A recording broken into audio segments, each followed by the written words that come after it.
नमस्कार, मैं कुसुम मंगला। आप सभी का हमारे चैनल पर स्वागत है।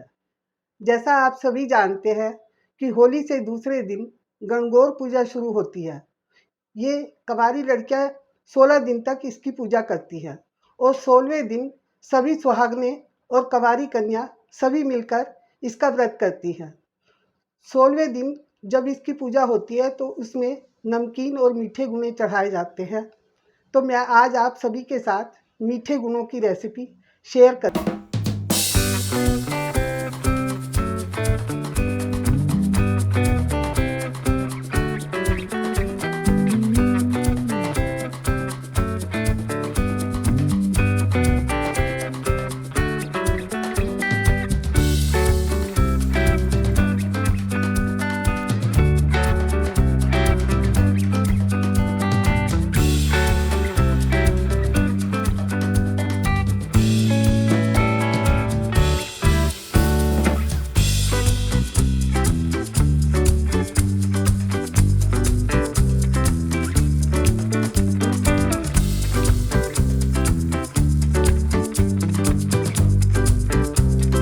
उसके लिए हमने 2 कप मैदा ली है और 1 कप चीनी ली है और चौथाई कप हमने देसी घी लिया है और पानी मैदा गूंदने के लिए। मीठे गुने बनाने के लिए हम ये बोल में मैदा डाल रहे हैं और इसमें हम ये मोयन के लिए घी डाल रहे हैं।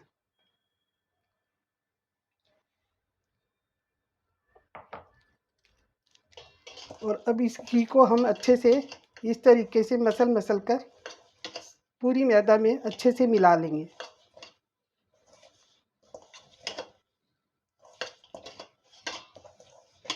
इस तरीके से हमने इस घी को अच्छे से मिला लिया है और जब इसके हम लड्डू बना रहे हैं तो ये अच्छे से बन रहे हैं।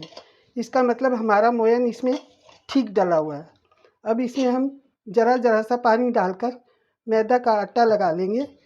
ये आटा पूरी के आटे से भी थोड़ा सा सख्त होता है ताकि गुने हमारे बहुत अच्छे से बिल्कुल तैयार हो जाए। अब हमने गुने के लिए ये आटा गूंदकर तैयार कर लिया है और ये पूरी के आटे से भी बहुत ही ज़्यादा सख्त है और इसको अब हम 20 मिनट के लिए सेट होने के लिए ढक कर रख देंगे। अब ये आटा हमने गूंदकर 20 मिनट के लिए रख दिया था और ये आटा अब हमारा सेट हो गया है। अब इसको हल्का सा मसल लेंगे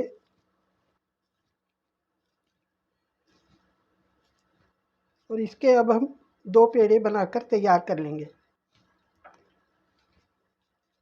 इस तरीके से इसके हम 2 पेड़े बना लेंगे।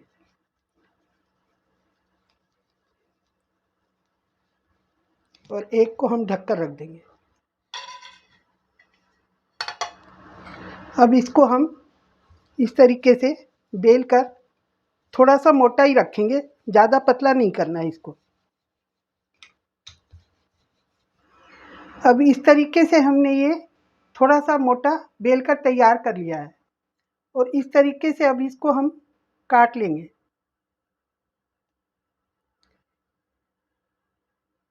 ये 1 इंच या पौना इंच के उसमें हम इस तरीके से इनको काट लेंगे।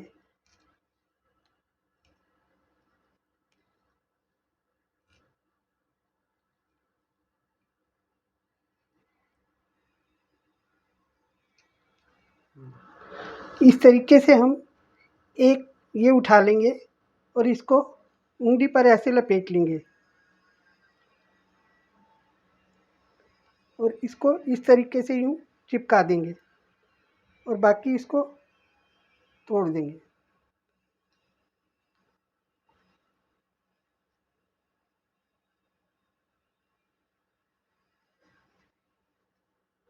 इस तरीके से हमने ये बनाकर तैयार कर लिया।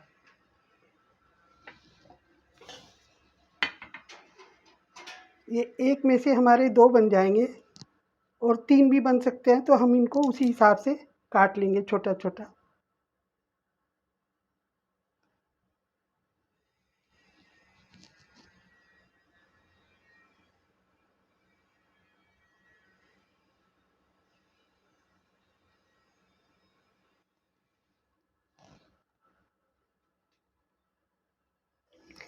जो हमने पहले बेला था उसके हमने ये सारे गुने बनाकर तैयार कर लिए हैं और ये दूसरा वाला हमने अब बेल लिया है और इसके भी इसी तरीके से गुने काट कर तैयार कर लेंगे।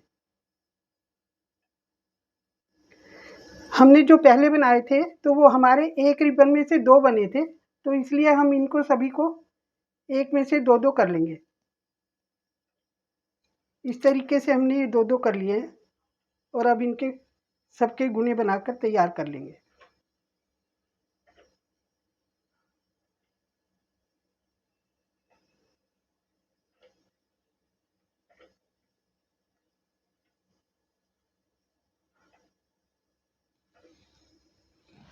इस तरीके से हमने ये सारे गुने बनाकर तैयार कर लिए हैं और कढ़ाई में घी गरम कर लिया है। अब इन सबको हम तल लेंगे। इस तरीके से कढ़ाई में डालते जाएंगे।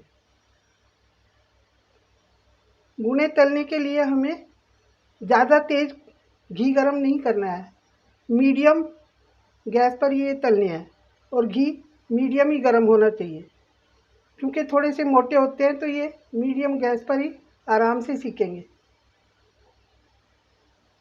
इस तरीके से हम ये मीडियम गैस पर इनको तल रहे हैं।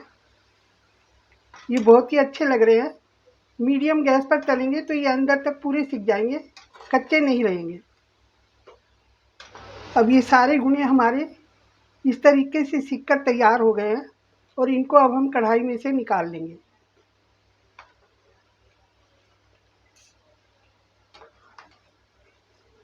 इस तरीके से हमने ये सारे सेक कर तैयार कर लिए।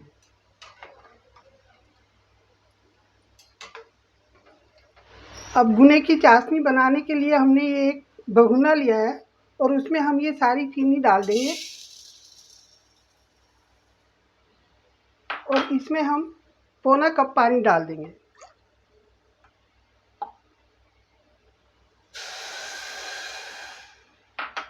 गुने बनाने के लिए हमें एक तार की चाशनी बनानी है। जब इसमें उबाल आ जाएगा तो हम चाशनी को चेक करेंगे। अब ये चाशनी हमारी बनकर तैयार हो गई है। इसके लिए हमने एक तार की चाशनी बनाई है। अब ये गुने बनकर हमारे ठंडे हो गए हैं। अब इनको हम चाशनी में डाल लेंगे इस तरीके से।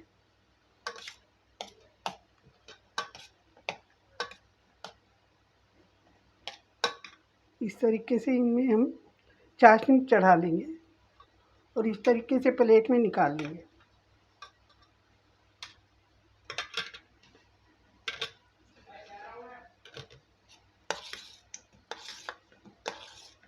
ये चाशनी जैसे जैसे ठंडी होगी ये गाढ़ी होती जाएगी। अगर ज़्यादा गाढ़ी चाशनी हो जाती है तो दोबारा से हम इसको गर्म कर सकते हैं।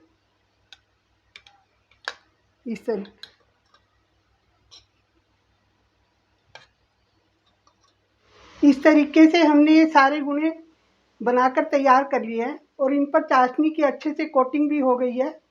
और आप भी अपने घर में इन गुणों को बनाइए और शिव पार्वती की अच्छे से पूजा कीजिए और उनका आशीर्वाद लीजिए। धन्यवाद।